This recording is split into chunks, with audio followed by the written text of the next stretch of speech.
काय झालं का जेवण? माझंही झालं. पण आपला रिअल लाईफ रेंचो 18 दिवसापासून उपाशी आहे रे.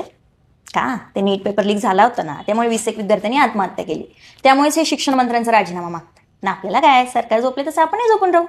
काही दिवसात त्यांच्या मृत्यूची बातमी येईल तेव्हा RIP, वी लॉस्ट अवर जेम असे स्टेटस टाकू. बाजूला 2 सॅड इमोजी लावू. त्यांच्या नावाने एखादा पिक्चर किंवा डॉक्युमेंटरी येईल ना, त्याला करोडो कमवून देऊ. चालेल, तेवढंच आपलं कर्तव्य.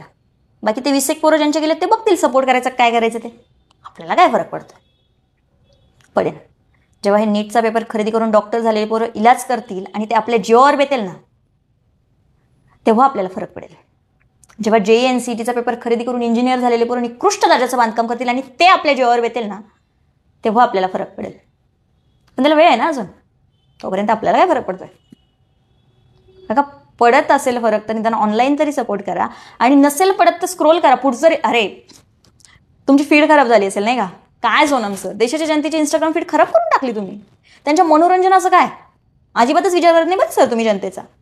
विचार करा जरा आणि सोडून द्या हे उपोषण वगैरे. एवढे मोठे शास्त्रज्ञ तुम्ही दुसऱ्या देशात गेले असता, मोठमोठे शोध लावले असते, मग आम्ही अभिमानाने तुमचा फोटो स्टेटसला ठेवला असता, मोटिवेशनल गाणं लावलं असतं, प्राऊड इंडियन लिहिलं असतं आणि जगाला ओरडून सांगितलं असतं की तुम्ही भारतीय आहात. बाकी तुम्ही अमरण उपोषण का करेनात? आम्हाला काय फरक पडतो?